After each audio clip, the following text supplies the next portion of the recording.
राहुल गांधी यांच्यावरील कारवाईवरून माजी मंत्री यशोमती ठाकूर यांनी सरकारवर आगपाखड केली आहे। राहुलजींनी खून केला आहे का असं त्यांनी प्रश्न उपस्थित केलाय। बुलढाणा इथं काँग्रेस पक्षातर्फे आयोजित पत्रकार परिषदेत त्या बोलत होत्या। पाहूया त्या आणखी काय म्हणाल्या। जर तो बीजेपीचा जर कोणी आमदार किंवा मंत्री किंवा एमपी असता, तुम्ही उत्तर प्रदेशमधले कोणते सिंग आहे त्यांनी ट्रेन बंद केलेली होती, त्यांना 1 वर्षाचा। राहुलजींनी काय खून केला आहे का? राहुलजींनी काय केलेलं आहे? काय बोललेलं आहे राहुलजी? काय खोटं बोललेले आहेत का? खरं बोललेले आहेत? नीरव मोदी, ललित मोदी हे चोर आहेत आणि ह्या चोरांना जर कोणी सपोर्ट करत असेल तर ते प्रश्न विचारणारच। अरे तुम्ही पॉलिटिसायझेशन ऑफ ज्युडिशरी करण्याची हिम्मत ठेवता? काय मतलब आहे? संविधान महत्त्वाचं आहे की नाही आहे? बाबासाहेब लढले, नेहरूजी लढले, सुभाषचंद्र बोस लढले, पंडितजींनी त्या ठिकाणी त्या सगळ्या गोष्टी केल्या, अभ्यास केला। बाबासाहेबांनी हे संविधान बनवलं, हे काय फाडून फेकून द्यायचं का? काय प्रश्न बोलणं, freedom of speech is my fundamental right. स्वतंत्र हा मला संविधानाने दिलेला आहे, तो पण तुम्ही घालवून घेणार का? बोलायचं पण नाही का आम्ही?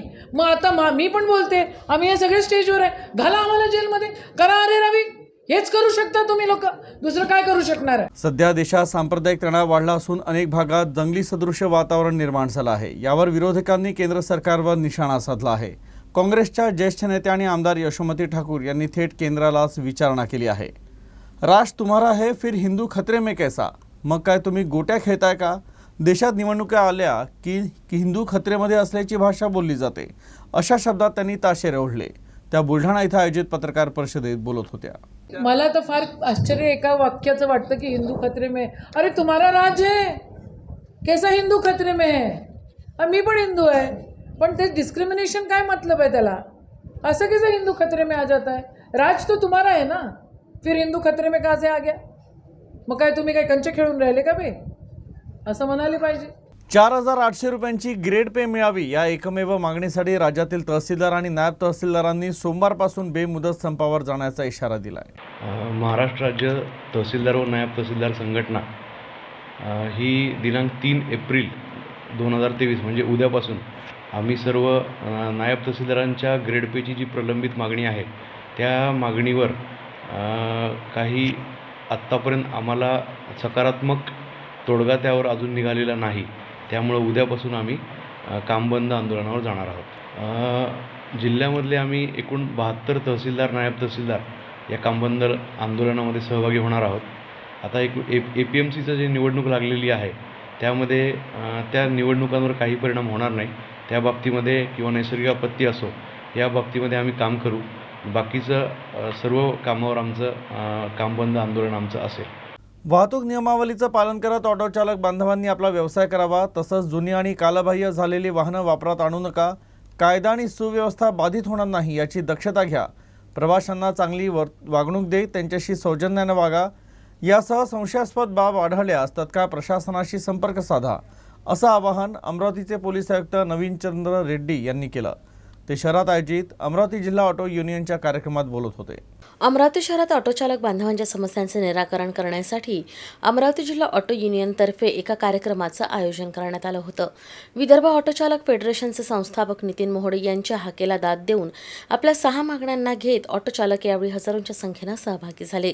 राजकमल चौक परिसरातील टाउन हॉल जवळच्या खुल्या जागेवर भर उन्हात आयोजित कार्यक्रमात अमरावती जिल्ह्यातील तसंच आसपासच्या जिल्ह्यातील ऑटो चालक एकत्रित झाले होते।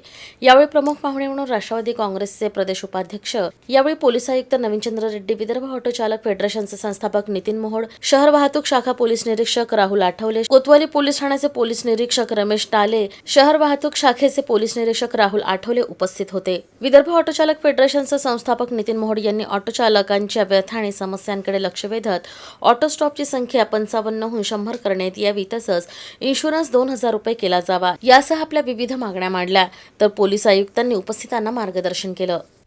आणि त्याची आम्हाला कल्पना है, उसकी हमें जानकारी है, इसलिए मैंने बीच में नितिन भाऊ को बुलाया था मीटिंग के लिए, और उनको जो कुछ हमारे नज़रों से जो दिखाई दिया था कि ऑटो की क्या प्रॉब्लम्स हैं, ऑटो चालक ने हमारी नज़रों में, मतलब कानून की नज़रों में, पुलिस ने जो देखा है ट्रैफिक के रूल्स और रेगुलेशन के हिसाब से ऑटो चालक किस तरह से ऑटो चलाना चाहिए, किस तरह से पैसेंजर को लेना चाहिए, किस तरह से पैसेंजर गाड़ी में रखना चाहिए, उसके ऑटो का जो ये है नियमानुसार चलना चाहिए, इसके बारे में हमारा काफ़ी डिस्कशन हुआ। और मैंने ये भी बताया कि हमारा कोई गरीब ऑटो चालक के बिजनेस पे या उसके पेट पानी पे असर हो, ऐसा कोई कृत्य हम नहीं करने वाले हैं। कोई भी ऑटो चालक का धंधा मार खाए या कोई ऑटो चालक का रोजी रोटी के ऊपर असर हो, ऐसी कोई कड़क कार्रवाई पुलिस नहीं करेगी। पर इसका मतलब ये नहीं कि अपन नियम के और कानून के धज्जिया उडाए। अमरावती शहरात विभागीय आयुक्तांनी बैठक घेतली। यात त्यांनी लोणार आणि शेगाव विकास आराखड्यातील कामं मिशन मोडवर पूर्ण करण्याचे निर्देश दिले। या बैठकीला अमरावती विभागातील जिल्हाधिकाऱ्यांसह प्रशासकीय अधिकारी उपस्थित होते। शेगाव आणि लोणार विकास आराखड्यातील कामांचा आढावा घेण्यासाठी बैठक विभागीय आयुक्तांच्या अध्यक्षतेत पार पडली। यावेळी त्या बोलत होत्या। बुलढाण्याचे जिल्हाधिकारी डॉक्टर HP तुमोड, मुख्य वनसंरक्षक जयोती बॅनर्जी, आराखड्याचे विशेष कार्यकारी अधिकारी हर्षद चौधरी, विधी अधिकारी नरेंद्र बोहरा यांच्यासह संबंधित कार्यान्वयन यंत्रणेचे अधिकारी यावेळी उपस्थित होते। शेगाव येथील प्रॉपर्टी चेंबर कनेक्शनचं काम प्राधान्याने पूर्ण करावं, नो पार्किंग झोनमध्ये शिस्त पालनासाठी ठळक फलक लावावेत आणि आवश्यक तिथे दंडात्मक कारवाई व्हावी, CCTV यंत्रणा कार्यान्वित करावी, सर्व यंत्रणांनी आर्थिक आणि भौतिक कामांचा मासिक प्रगती अहवाल दर महिन्याला सादर करावा, अशा सूचना यावेळी देण्यात आल्या।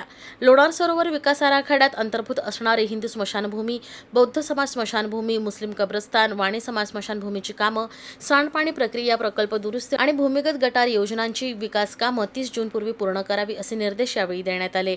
सरोवर परिसरात पर्यटकांच्या सोयीसाठी स्वच्छतागृहांचं बांधकाम प्राधान्याने पूर्ण करावं, भारतीय पुरातत्व विभागाच्या अखत्यारीतील अन्नछत्रस्थळाजवळील अतिक्रमणधारकांचं पुनर्वसनासाठी प्रभावी नियोजन करण्याचेही निर्देश यावेळी देण्यात आले। District collector Buldhana, I think आपके लिए बहुत सारे ये meeting for the next 15 days are very crucial. जो प्लानिंग है, नियोजन है, यंत्रणा के साथ बैठकर जो आपका डिस्कशंस होना है एंड वो नियोजन है, आई वांट एग्जैक्ट कितना टाइम लगेगा, because we have to make a commitment before the honourable court.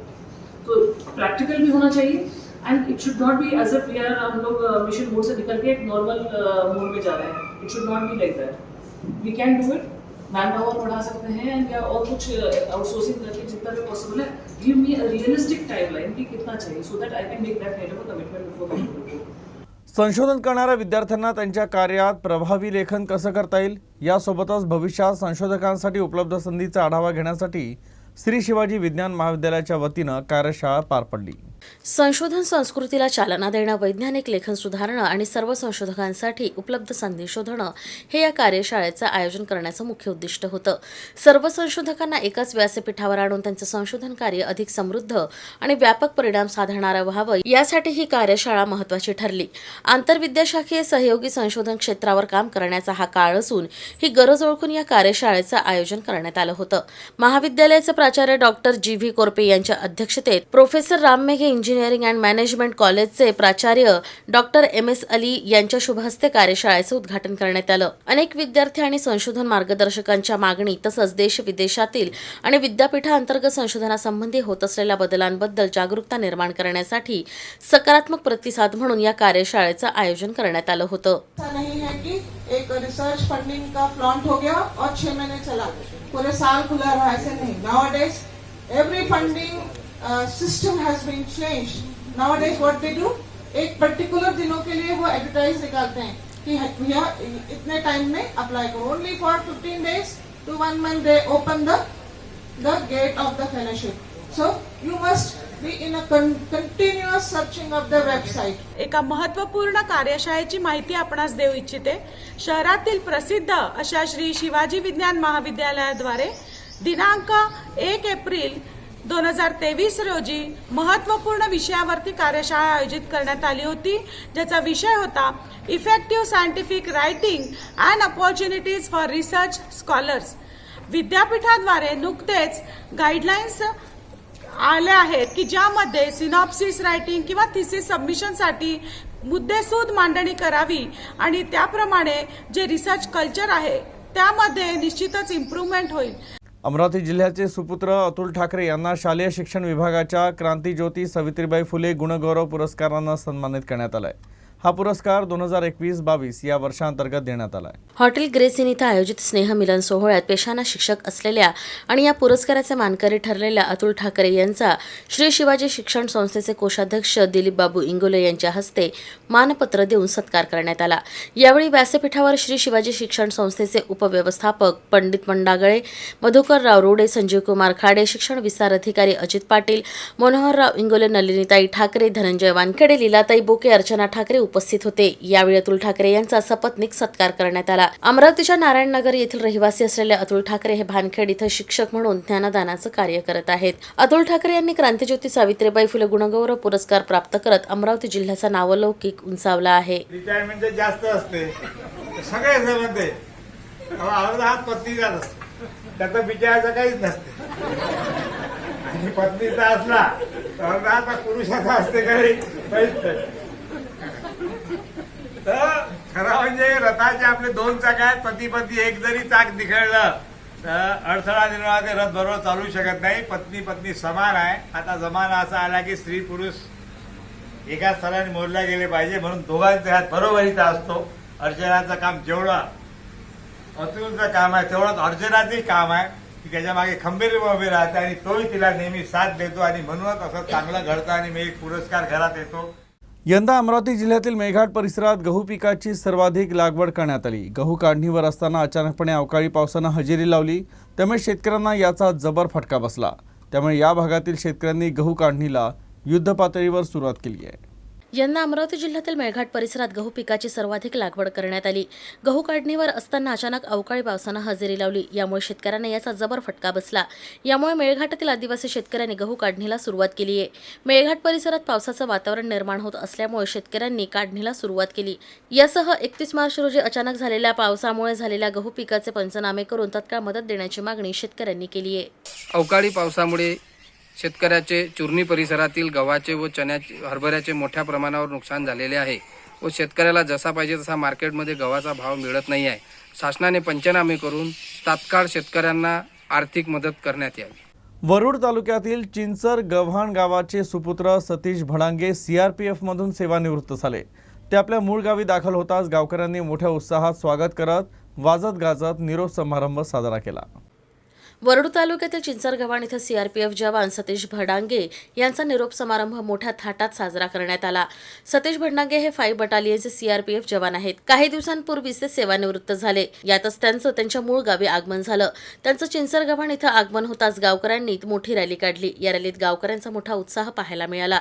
Satish Bhadange हे देशसेवा करून आपल्या मूळ गावी आल्याचं पाहून गावकऱ्यांचा आनंद गगनात मावेनासा झाला होता. तसंच या निरोप समारंभाला गावकऱ्यांचा भरघोस प्रतिसाद मिळाला. ते 2003 साली देशसेवेत रुजू झाले होते.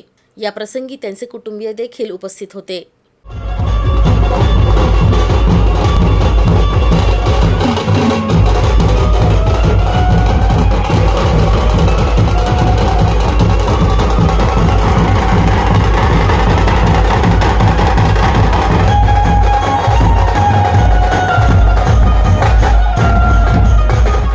अमरावती जिल्ह्यात गेल्या मार्च महिन्यात कोरोनाबाधित 99 रुग्णांची नोंद झाली. यापैकी एका रुग्णाचा मृत्यू झाला, तर नागरिकांनी बूस्टर डोस घ्यावा असं आवाहन आरोग्य विभागानं केलं आहे. आरोग्य विभागाकडून प्राप्त माहितीनुसार जिल्ह्यात नोंद पॉझिटिव्ह हे कोरोना विषाणूच्या उत्परिवर्तन झालेल्या XBB.1.16 या व्हेरियंटचे आहे. नागरिकांचं लसीकरण झालं असल्यानं रुग्णांची लक्षणे सौम्य आहे.